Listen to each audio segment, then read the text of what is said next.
Hi, I'm Maggie. Come in, Mrs. Calabash Cooks. Well, today I'm going to be making Christmas puddings, already known as plum puddings, depending where you come from. And I hadn't exactly expected the weather to follow me quite as early in the year. We must have a foot of snow. So it's the season, as the saying goes. And these are puddings that I've made for numbers of years. I've been a diabetic for 40 years. And so these are the Christmas puddings that I've always made. The children's grown up with them, and they're sugar-free and they're fat-free. Well, when I say sugar-free, there's no added sugar. They get the sugar from the fruit, the dried fruit, the fresh fruit, and the fruit juice. But there's no added sugar and there's no added fat. So a little piece on Christmas Day with brandy or rum flaming across the top and some either rum sauce, brandy sauce or cream fits into your diabetic diet. Absolutely fantastic. Now, to begin with, you'll see I've got an array of pots. And these are the traditional pudding basins. Because you see they've got a ring around there, and you'll see why I need one of those. And these are quite large. This is a family size. This was, you can see it's quite old. And this was my mother's. And so this is the family size basin, and we go down in size to these. Now these are, these are Denby. This is all that is remaining of a tea service that I bought when I left university in 1962. They're stoneware, so they boil. And this is a sugar basin of the tea set. But I make little Yorkshire puds, that's taking me back. I make little Christmas puds in these. And so that's just big enough for two of us. And if you're on your own, fine. I used to make these for my mother when she lived on her own and send them through the mail for her. So you can use an array of pots, pudding basins. When I was in France, I used to make it in a big basin, and because they had all the family there was about 24 people. And so we just need to grease whichever basin we're going to use. I've got some butter here. It's the end of a butter dish. And so we'll just show you how to fill one, and then I will fill the remainder and we'll show you how to put them in the how to boil them, because this is the thing. They take about 4 to 6 hours boiling, depending on the size of the pudding basin. Now we're greasing these because we don't have any fat actually in the mixture, and we need to turn these out. I turn these out and put them in the freezer. I cover them in aluminum foil, and when they're cold, I turn them out, cover them, and put them in the freezer, because they don't have any sugar. So there's no preservative in there. Normally with a Christmas pud, you would just change its covering and keep it on the shelf. But these have to be frozen. So we need some parchment paper. I can never cut it straight. Look, I make a mess. So let's just get the parchment paper straight. We'll be able to get some more pudding basins out of this one. So just go round like that. That's the size of your pudding basin. But we're going to cut it just a little bit more around the edge.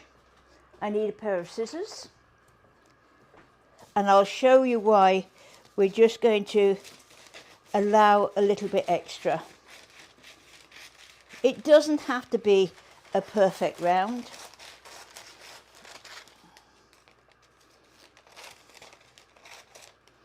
Whoops, there we are. But we just need to know how much is in there. There we are.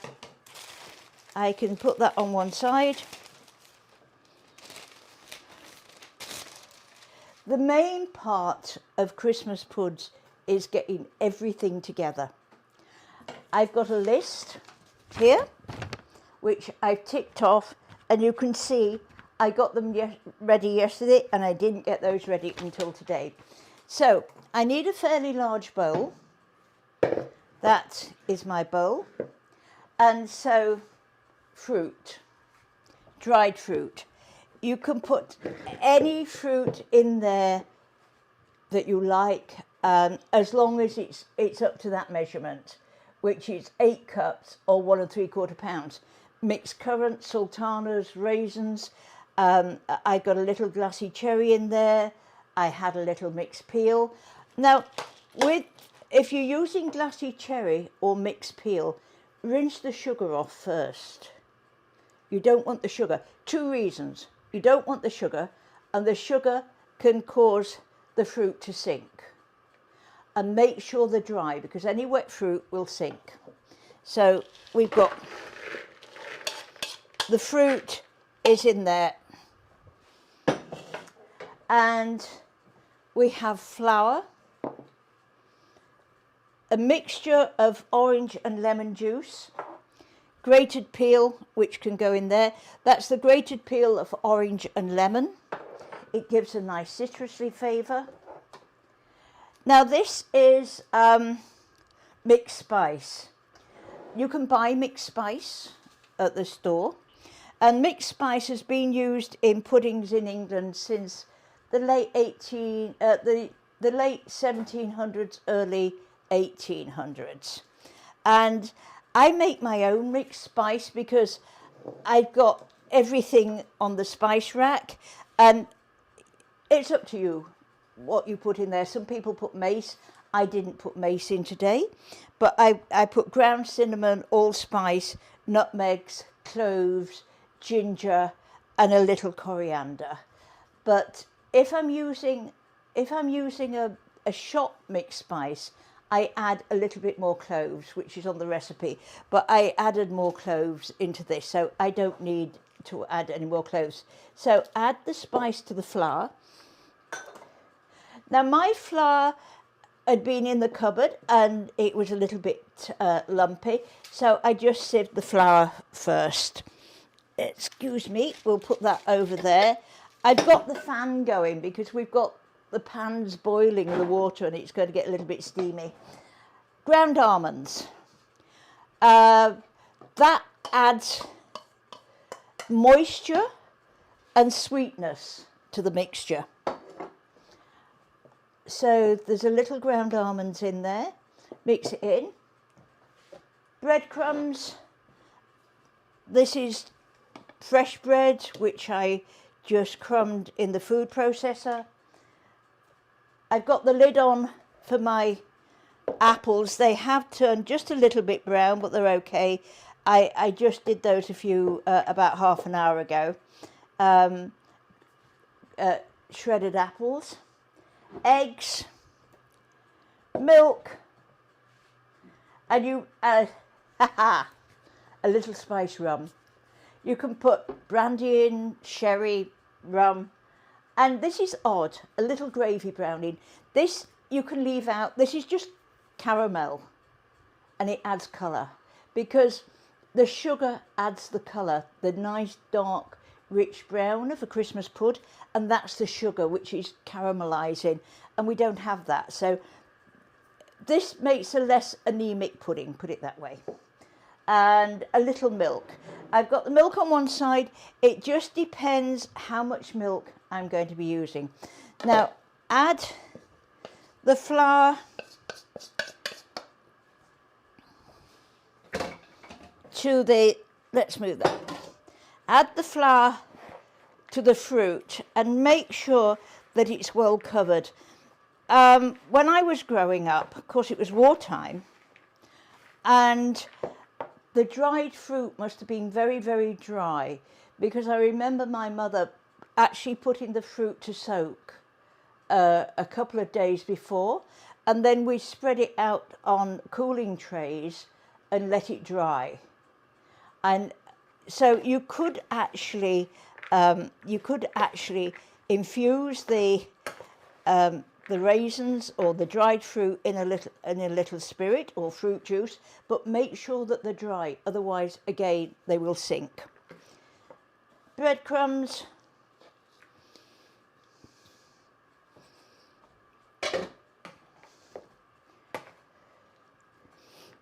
Just mix everything together, because we don't want any empty spaces. We don't want a load of breadcrumbs and no fruit and no flour. So this is why you need quite a large bowl, because it does tend to start getting a little bit hectic in the bowl. I'm going to add the apple now, the grated apple. I've got 3 grated apples there. And again, this adds the moisture and the sweetness. Now, sometimes I will put a grated carrot in there as well. And again, that does the same. I'll mix probably a carrot and 2 apples.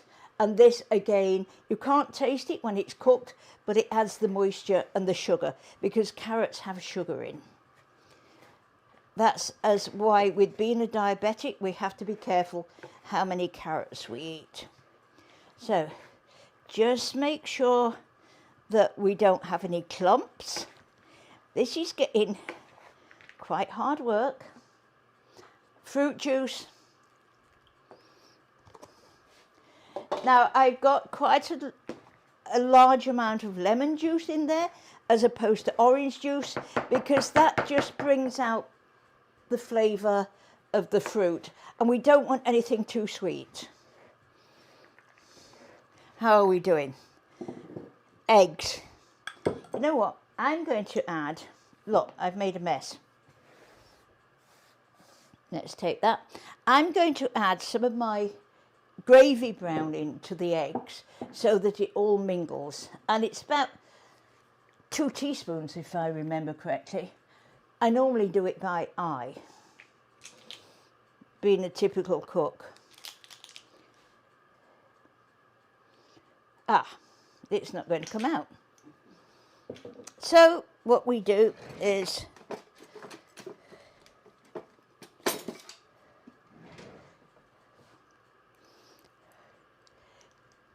there we are. Let's just put a little of this in. I don't want too much in there, but I just want to make it brown to take away the anemia.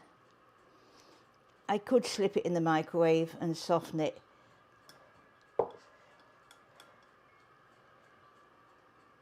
There we are.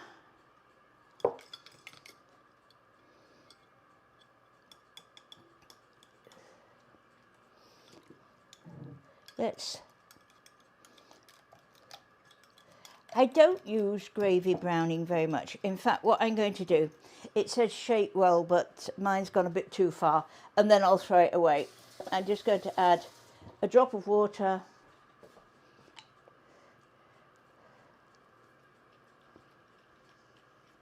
Shake it.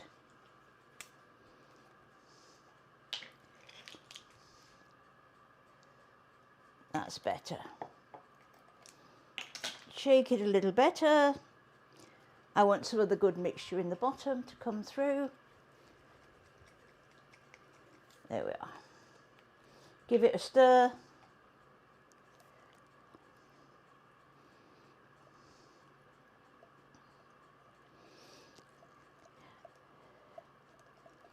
There we are.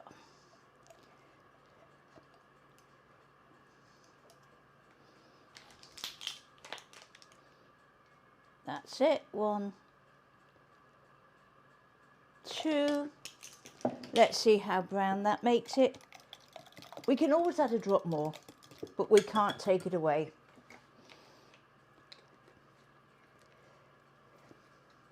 Give it another shake. Add the eggs.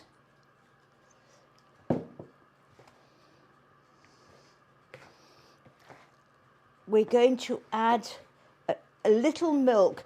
Now, I've been a bit cagey with the amount of milk because it depends how fresh your breadcrumbs are. which flour you're using. I used an all-purpose flour today, so it's quite a strong flour, and it will take a little more liquid than if you're using a cake flour.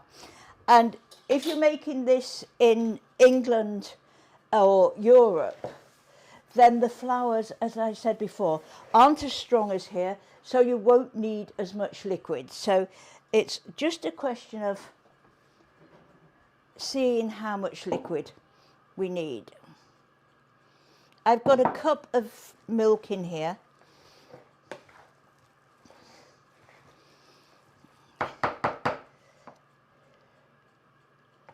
Now, as a child, we used to, in England, we used to have sixpences, which are like a 10-cent piece. And we used to boil them and sterilise them and then put them in the Christmas pudding. And you were very lucky if you got one. It was looked on as being extremely lucky. So, look, I'm making sure that I get to the bottom of the bowl like that, because you can see there's unmixed flour and breadcrumbs down there. This is almost there. We don't want it to be too moist. And I've used, I've used 3/4 of a cup of milk. Now, don't forget the magic ingredients. You can leave this out. You could put some apple juice in instead, but just a little, and it does act as a preservative as well. That's my excuse. It's a good preservative. So now is the interesting bit. I'm going to close my eyes and make a wish. And this was the part of the procedure, the mixing of the fruit cake and the Christmas cake, because we used to do them roughly on the same day. The kids were always excited about, because everybody crowded around the kitchen table when it got to this stage, and we all made a wish. I'm going to add just a little more browning to that.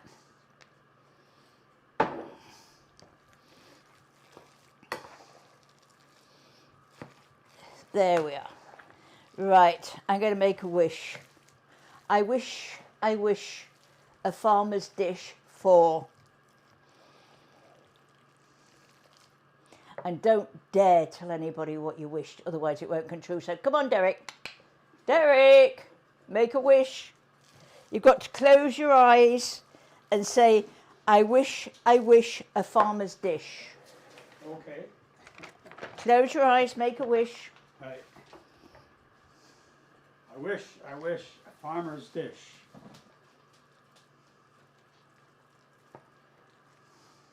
My God, it's a long wish, That's isn't a it? long wish. It's a long. Santa's got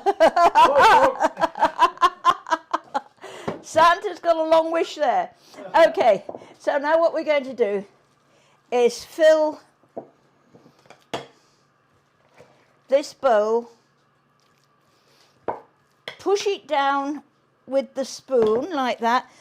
I like to come roughly up to the top like this. Now this is going to rise. This is why I said we make the paper just a bit larger, because the breadcrumbs are going to expand. So we just put a little pleat in like that. Put that on there. Make sure that it's covered. And Derek, Yeah. in the other room, in the dining room, there's a list. There's a pile of tea towels and things. Could you bring me one, please? I didn't bring them through. So we need some string, like that. Whoops! How about that? So we put a clean boiled tea towel or serviette across. I like to double my string, and then it's easier to tie. So just double the string, put it around, and thread one end into the other, like that.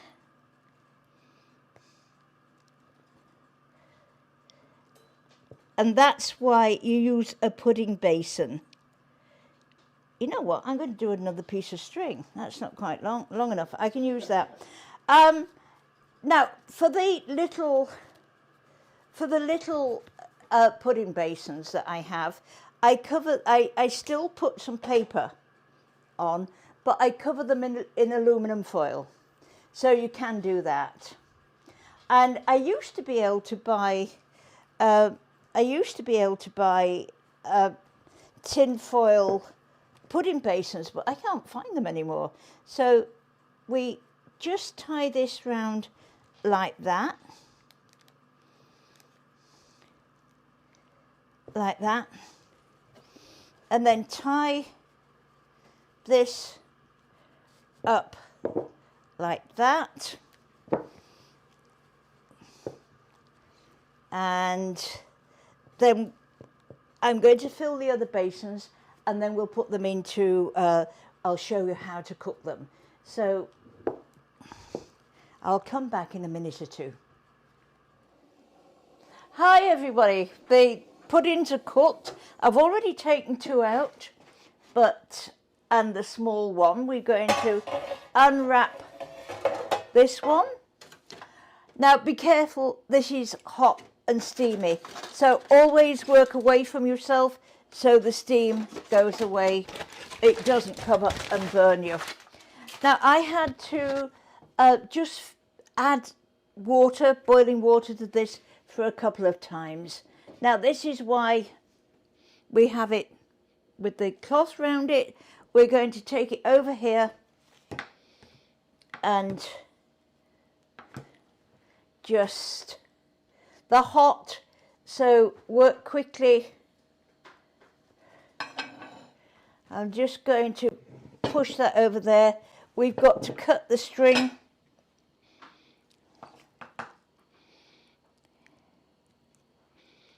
And the string's wet, so it's a little bit tough, and it's very tight towards the pudding bowl. So we take the cloth off and the piece of paper, and there we've got our Christmas pud. Now, to turn out a Christmas pud, you need a round-ended knife. This is one of my Oh Faithful knives. And just go round the edge like that. And this is why we grease the pudding bowl, if you remember. And so to turn out, take a plate, put it over there, turn the bowl upside down, your pudding basin upside down like that, and a little bit of string, and wobble it, and hope that it's going to come out. Now you need a cloth because this is really, really hot. There we are. You can hear it go as it comes out. Now what I would normally do, or what I'm going to do, once these are cool, I'm going to cover the puddings themselves with tin foil and put them in the freezer. Now I can't do that at the moment because they're too hot and they disintegrate, and you can't freeze when it's hot. So that will be done tomorrow. They'll be put in a nice cool place tonight. And you see, I'm having trouble getting this one undone because I wrapped it up so well. And they will keep in the freezer. Now, on Christmas Day, I defrost them, or I'll take them out Christmas Eve, defrost them, and Christmas Day, I actually put them back in the basin, but you can cook them in the tin foil, and then depending on the size, they cook for a couple of hours or an hour, and we'll just go through the size to show you which ones I do. So this is the little baby one in the cup, as you can see. Just a quick wobble. He doesn't want to come out. Come on, out you come. There we are. So, you see, if you want a nice round Christmas pud, then one in a cup works. So these are my other Christmas puds. We'll remove that. 2 babies, like that. And a big one. So, Christmas Day, I would cook that one for a couple of hours, that one for about an hour and a half, and these for about an hour. I did one year, I had a brainwave. I thought, because you can the next day just reheat a slice of Christmas pud very carefully in the microwave, because it's got a lot of fruit in it and it can catch fire, so it's just a quick flash. And so I thought, well, I'll reheat the Christmas puds in the microwave. And they didn't taste the same. They were okay, but they didn't taste the same as being reheated in a pan. And on Christmas Day, then we heat up some, in England, we heat up some brandy or rum and just set it alight. It's heated up to what we call flambe. Set it alight so the pudding comes to the table with burning alcohol round it. And we used to have a holly sprig just in the centre. And that's eaten either with cream or with a brandy butter or rum butter, or a white sweet sauce with brandy or with rum added. So that's our Christmas puds. I will be making some sugar-free, fat-free mincemeat, so that if you don't want any added sugar over the Christmas period, then you can still enjoy your mince pies. So please go on to mrscalabashcooks.com to look at the website, and go on to Mrs. Calabash Cooks on Facebook or on YouTube, and please, I will be more than happy to speak to you. Don't forget, Fridays 2 p.m, Saturday, where am I getting Saturday from? Tuesdays is our chat night at 7:30, and please, all donations are gratefully received, and if you'd like a show in your name, a $12 donation, and the show will be Mrs. what can I call it? Not Mrs. Calabash, Mrs. Green's cooking show, and Mrs. Green can actually ask me to do a couple of recipes for her. So thank you again for watching, and enjoy your Christmas puds.